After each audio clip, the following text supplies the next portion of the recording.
साथियों, चैनल के अंदर आपका स्वागत है। आज हमारे साथ हैं चलता जाइए राम राम और बनते जी। ठीक हो जी सर। सबसे पहले चैनल में आपका स्वागत है।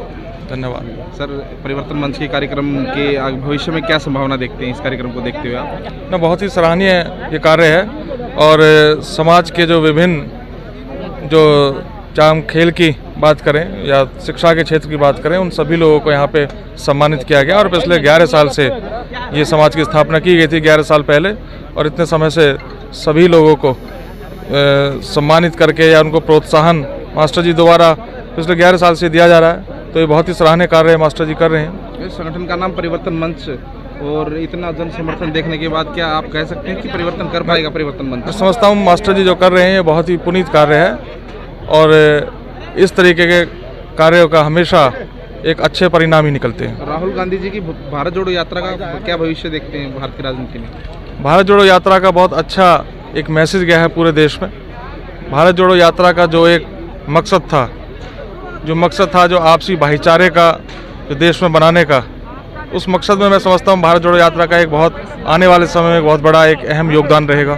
सर, सरपंच जो एक जनप्रतिनिधि होता है गांव का, जो गांव की पंचायत, गांव की सरकार होती है, वो ई टेंडरिंग के खिलाफ, गवर्नमेंट के खिलाफ जो है सड़कों पे है, तो इसके बारे में आप क्या कहना चाहिए? देखो, पहले जो सरपंचों की पावर थी वो 20 लाख तक की पावर थी। चौधरी भूपेंद्र हुड्डा जी जब मुख्यमंत्री थे तो 20 लाख की पावर उन्होंने करी थी।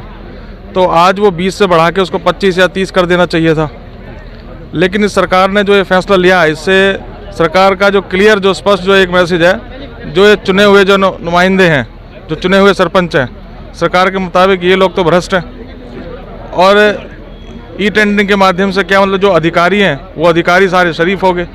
तो ये एक बहुत गलत वो सरकार जो है इस समय जो पूरा एक तानाशाही रवैया सरकार ने अपनाया हुआ है, ये बिल्कुल गलत है। फौज के अंदर जो रिक्रूटमेंट का सिस्टम था जो पहले, और उसको हटाकर रिप्लेस करके अभी जो अग्निवीर, जो अग्निपथ योजना लाई गई है, तो उसके बारे में क्या कहना चाहेंगे सर? ये हमारे देश के लिए ही बहुत ज़्यादा घातक है। ये हमारे युवाओं पर तो इन्होंने एक युवा जो पहले ही बेरोजगारी की समस्या से जूझ रहा था, अब इन्होंने 4 साल की नौकरी का इसमें करा है कि 4 साल बाद वो रिटायर हो जाएगा और रिटायरमेंट के बाद किसी भी तरीके की कोई सुविधा उसको नहीं मिलेगी। और मैं ये समझता हूँ 4 साल में तो एक फौजी सही तरीके से प्रशिक्षित होता है तो वो देश की सीमाओं पर खड़ा होकर चाइना और पाकिस्तान की जो सेना है उसका मुकाबला कैसे करेगा। तो ये देश के लिए बहुत ज़्यादा ये घातक एक योजना है। बेटी बचाओ बेटी पढ़ाओ का नारा देकर सरकार जो है, महिला पहलवान अभी हमें देखने को मिला दिल्ली के जंतर मंतर पर सरकार के खिलाफ खड़े थे। सर, इसके बारे में बहुत ही निंदनीय है, बहुत ही शर्मनाक है। आज जो हमारी महिलाएं जो पहलवान थी वो काफ़ी लंबे समय तक वो धरने पे बैठी, तब सरकार की आंखें खुली।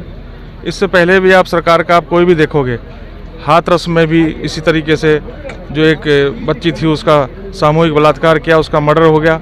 मर्डर के बाद आधी रात को उसको अग्नि दे दी गई ज़बरदस्ती, बिना घर की परमिशन के, बिना उनकी इजाज़त के। उसी प्रकार कठुआ में, जम्मू कश्मीर में भी जब एक बच्ची का एक सामूहिक बलात्कार हुआ तब भी बीजेपी के नेता उसमें रैली कर रहे थे उनके पक्ष में, जैसे कि, और इसी प्रकार जो यूपी के अंदर जो हुआ। तो ये कई इस तरीके की जो आप देखोगे, बेटी बचाओ बेटी पढ़ाओ योजना, ये जो बात करते हैं, ये तो बीजेपी वालों के लिए नारा है कि बीजेपी वालों से बेटी बचाओ।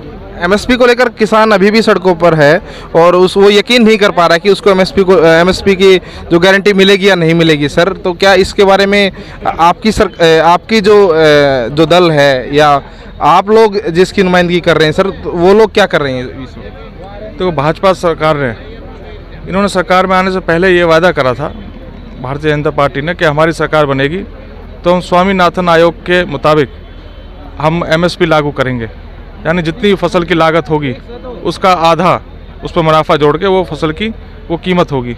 लेकिन सरकार बनने के कुछ टाइम बाद ही इन्होंने सुप्रीम कोर्ट के अंदर एफिडेविट दिया कि हम किसानों को उनकी फसल का इतना मूल्य नहीं दे सकते।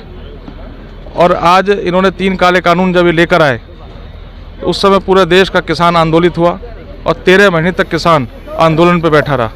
13 महीने बाद सरकार ने कुछ सुध ली और उन तीनों कानूनों को उन्होंने रद्द करा और साथ में सरकार ने वायदा करा कि हम किसानों को मतलब MSP हम निर्धारित करेंगे, लेकिन आज तक भी उस पर किसी प्रकार का कोई कदम सरकार द्वारा नहीं उठाया गया। सर, चिराग योजना के तहत सरकारी स्कूलों को मर्ज करने का मामला सामने आया है, जिसमें बहुत सारे गांव में हरियाणा में स्कूल बंद हो गए सर, और सरकार जो है इसके ऊपर कोई संज्ञान नहीं ले रही। ना ही भूपेंद्र सिंह हुड्डा का कोई बयान आया, ना दीपेंद्र सिंह हुड्डा का बयान आया, ना राहुल गांधी का बयान आया सर। तो इसमें हम क्या समझें कि सरकार, क्या कांग्रेस पार्टी भी सपोर्ट कर रही है चिराग योजना को? नहीं, शिक्षा के क्षेत्र में तो कांग्रेस पार्टी हमेशा, चौधरी भूपेंद्र हुड्डा जी ने भी, दीपेंद्र हुड्डा जी ने भी, माननीय अध्यक्ष चौधरी उदयभान जी ने भी, उन्होंने बार बार इस चीज़ को लेके बयान दिए। इन्होंने जो स्कूलों को जो मर्ज करके जो इनको बंद करने का काम करा, तो ये तो एक सोची समझी साजिश है। सरकारी तंत्र को, जो सरकारी जो स्कूल हैं, ये इनको ख़त्म करना चाहते हैं, और उसके खिलाफ कांग्रेस पार्टी लड़ती रही है और लड़ेगी, और आने वाले समय में कांग्रेस की सरकार होगी तो उसको मजबूत करा जाएगा। थैंक यू सर, चैनल से बात करने के लिए बहुत बहुत धन्यवाद।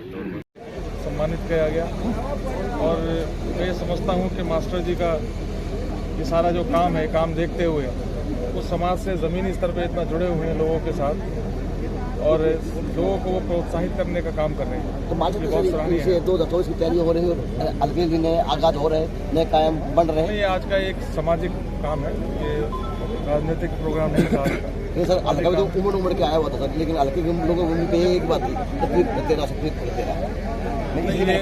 ये काम पार्टी का काम है। पार्टी अपने हिसाब से सर्वे करती है और अपना एक सिस्टम होता है, उसके हिसाब से ये काम होता है। सर, आज मैसेज क्या जाएगा पार्टी के अंदर?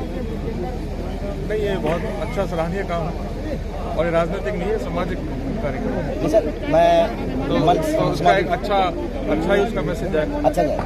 अच्छा, थैंक यू सर।